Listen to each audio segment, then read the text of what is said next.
My name is Ben Olson, and to find out more about my latest passion project with Chuck Jones Galleries, check out this conversation.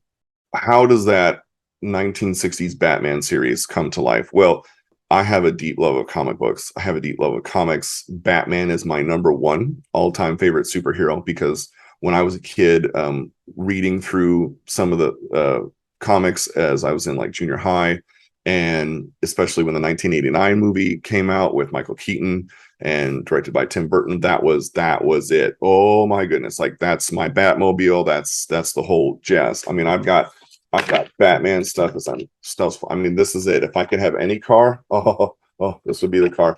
The Franklin Mint edition with the rotating cannons, and yes, this is the dream car. So out of that, love of comics, and I started getting into it probably around like sixth grade, and this is my very first comic. So Spider-Man: Deadly Foes. This was number 2 in the series, and at the time it was $1. Can you believe that? I traded gum for it. I had gum. It's probably Bubblicious, and I traded for this. And Spider-Man had intrigued me. I Other than Batman, like Spider-Man, Captain America, that kind of stuff was coming. So this is my very first comic. I still have it. I now have the whole series, and which is great. And so that kind of kicked off this love of it. And then I got Spider-Man. It was the McFarlane one with Spider-Man when he started on that, and with Wolverine, and that got into Detective Comics and Batman and the whole Batman line and the whole Nightfall series and everything. I mean, good night. I have all those still. I kept them all. I have them all in boxes. So to have the opportunity to, as you can see, I mean, the Captain America shield, I got stuff like Stormbreaker. You saw Mjolnir. There to have an opportunity to do a series and illustrate these legendary characters from the TV series, which I had watched as a kid also, was a dream come true. So I'm working with my number one all-time favorite comic book hero, and then I'm getting to like bring these things to life in this series from the TV series, and all the villains are colorful, like just it's wackiness, and I loved it. Zoom pow whap, right? Just love the whole thing.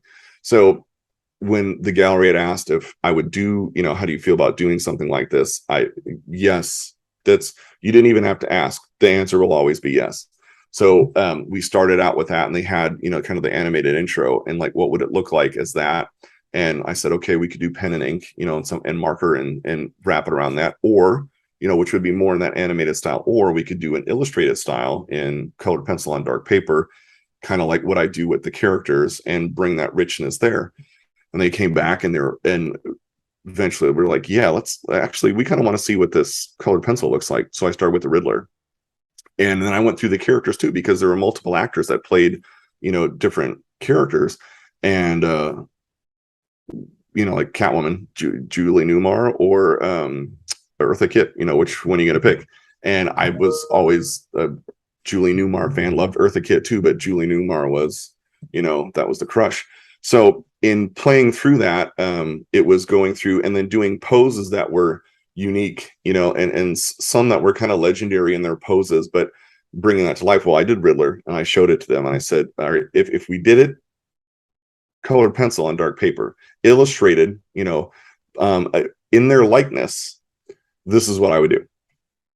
And they were like, yeah, go with that. Let's see what it looks like. And so I didn't show them anything else until I was completely finished with there's 9 villains that I did.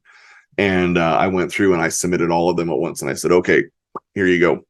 And it went over huge. And that was great. And then initially there was going to be a cell image of the Batman Robin intro from the animated intro with the silhouette of the bad guys behind him with just the white eyes. And they were like, well, we were going to do that, but could you do a Batman and Robin? And with that, and then that way we can actually customize it, so we can make this like a mixed media piece. And every single one that they do, I will actually draw on all of them in a way that makes it a unique piece. And I said, sure, we can do that. So I did that. That went over really well, and that's how this piece came to light. So in this whole thing, every character on the limited AP, whatever edition they're calling it, that comes out, I'm going to embellish on every single villain, and then I'm going to draw in the henchmen on the back on every single one. So while you see the promo image that has them already in there, that will be removed, and I will hand draw all of that on there. Plus, I will have the R and the bat symbol that will not be on it, because I'm going to hand draw those on every single piece also. So I get a chance to embellish. I get a chance to draw something unique on every single one, and I'm stoked, and that's coming out soon. So there's something to each villain that was like has that personality to it. So for instance, Penguin, right? To me, if I'm going to do Penguin, like I want that, like I want the the cigarette on the long, I forget what you call it, on the the long stick. You got to have the umbrella in there somewhere. He doesn't have to have the umbrella open, but like something to show that there's the umbrella with it, then the suit, and he's that debonair or whatever. So you want kind of like the pose to it, and that smile, like there's something to it where I have enough of a profile too to see the nose. And when I picked that pose and went through it, and I added the umbrella and some other things when I was doing my concept sketch, and that was it. And so there's things in there like Julie Newmar's Catwoman, like there's certain poses that she has that are great, they're gorgeous, but there's other, I want some sass to it, right? And there was something in like a Julie Newmar character that was very sexy to me. And so there's the pose that I had for her as I was looking through reference images, has with her, which is not the normal pose, but like the hair, and the pose, and just kind of more at a 3/4 angle. And so you can see you can see the gloves, you can see the ears, you can see all of it, but just that kind of sassy pose to it. And I went through that with each one. Mr. Freeze was, love Victor Freeze. There's what, 3 different actors that played Freeze, or 2. And so in that, though, there was a pose that was kind of like, you want something a little stiff and rigid, Mr. Freeze, an ice block dude. So there was something in those poses that I wanted. Riddler, with the ha, I had to have that. Like there's plenty of poses of Riddler and action shots, but like what I remember and is burned in my memory from a kid is the right. So there's certain poses, certain looks on ways. King Tut, I wanted the just gluttonous King Tut with the ostentatious everything. And King Tut, even though he was only in a couple, man, that guy sticks out. Like I never forgot King Tut. I couldn't remember what he did in any of those things, but I remember King Tut. And then like Egghead, which Scott Dickin had requested, and he was like, hey, what about Egghead on there? And I'm like, all right, Vincent Price, love Vincent Price. And there's that, just the something to the holding of the egg of, and the way the smirk on his face. So each character, even Zsa Zsa Gabor's Minerva, and there's plenty of stuff with her just in the silvery, like sequiny stuff, but I wanted the fur, you could show the gloves and everything, like there's something in that luxurious whatever, and fur, and obviously just reminds me of Zsa Zsa, period. But each one had kind of that key like pose of like what would snap something for me, and that did it. So for me, Batman is my all-time favorite, like out of any superhero. I don't care what, DC, Marvel, whatever, Dark Horse, whatever. Batman has always been the number one, because in the superhero realm of things, he was probably the most relatable as far as like doable, right? And what I mean by that is like, you have Superman superpowers, great, but I didn't have as much of a connection with that. What grounds it more to my reality, and the reason why Batman does this, because he's just a guy. There's no superpowers, and he's got to be smart. The whole idea of the detective, which is why I love reading the detective line right now, and in the comic series that DC has out, and even the White Knight series from Sean Murphy, is like the detective atmosphere, and which is why I did like the Batman film. I like the detective. You like, use your brain, use your smarts. You got to figure stuff out. And so there's no laziness there. This isn't just, like, oh, I've got this thing and I have a power.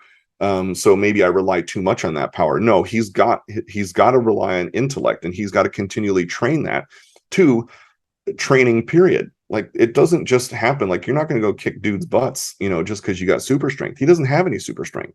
He just has whatever's in the gym working out. And what I love about the Alex Ross Batman stuff is it's real to me. So like the one of Alex Ross where he has with the scars on the back, and because Batman's changing and he's got his cowl and stuff, the dude's got battle scars. Like it's what I liked about the Christopher Nolan films too. Also, like there was a sense of like you're getting pretty beat up on this, and nobody can just keep taking it. So there is the, unlike some of the other superheroes where there's an end life, or there's not an end life, right? You can kind of keep going because you can regenerate, you can do whatever, which is cool. But Batman, to me, why it strikes so much is because he's just a guy. He has to use his brains. He has to work out and train. Like he's dedicated to this. You're dedicating your entire life to helping other people. And you're doing it in a way where nobody knows who you are. So you're doing all this good and you're doing it under a cloak, right? And without any recognition. As a matter of fact, you're being vilified for some of this stuff. Like the fact that you could go out and you could help people and be kind of not demonized, kind of, yes, but like, so you're kind of taking all this on. Now the cowl is taking that on, right? The mantle of Batman is taking that, but look at what you're still doing. And I just, the dedication to it. So all those reasons, and he's got really cool stuff like the Batmobile, like the 1989 Batmobile, the Tumbler. Love the Tumbler. I was an extra in Batman Begins. I got to see the actual Tumbler and watch it in action. But that all that put together is why Batman will always. There's no maybe they'll come out with a superhero that will eclipse it. Never. That will never happen. It will always be Batman. He will always be number one. Batman project that we're doing with Chuck Jones, that's coming out. They've released the images on individuals, so the originals are available, and then we're going to do this big piece, this compilation piece, which I'm chomping at the bit for.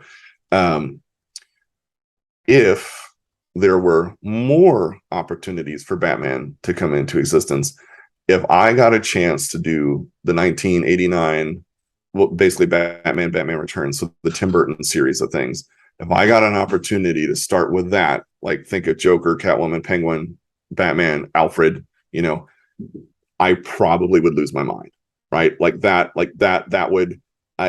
would be, this is a passion project. That would take the passion project up another notch as well, because that was my entry. Like I watched Batman, the TV series. So that was my entry into Batman live action. And then I got to watch the black and white stuff from the 30s or from the 40s, I think it was. And I've seen those and it's cool. It's just cool to see that. But to have the TV series and watch it on here, but then to go and experience in the cinema and see Batman for the first time on a giant screen in a world that looked like more of what my world was, that's my entry point into Batman being the connection, right? The TV series introed that and got me really interested. Then the comic books, then I see it on the screen. So if I got a chance for that, I'm like Chuck Jones. We get a chance for that. Just saying. I love pieces and I collect pieces that mean something to me. They have a connection and somehow. I've got Chuck's originals, some drawings, and sketches, sketchbook. I've got other friends of mine that are phenomenal and well known, and I collect theirs as well. And it's because the images that they're doing connect with me in a way. And what I loved about working on the Batman series for the TV series and this compilation that we're doing, and just the characters, is there's something to each one. Like I have father-son memories of watching Batman the TV series with my dad, and him introducing kind of me to that. Little did he know what that would become. And so when people are looking at these things, hopefully as they're looking at this piece, it's something that connects them to either something as a young adult, as a, something as a child, something as a grown up, some memory, of fondness in that universe that was created in this television series that allowed us to escape, right? Enjoy and just kind of be wowed by whatever story, whatever gadgets, and whatever was going on with the actors on screen and these characters that were once in print that were now live action in front of us. My name's Ben Olson, and I am proud, thrilled, and honored to be working with the Chuck Jones Galleries, and especially on these series that are coming out with the 60s Batman characters, both villains and Batman and Robin themselves, all of which can be viewed and collected with the Chuck Jones Gallery. You can go to chuckjonescatalog.com, and they've got information there on how to reach out at client services at chuckjones.com for more information on how to collect these unique pieces.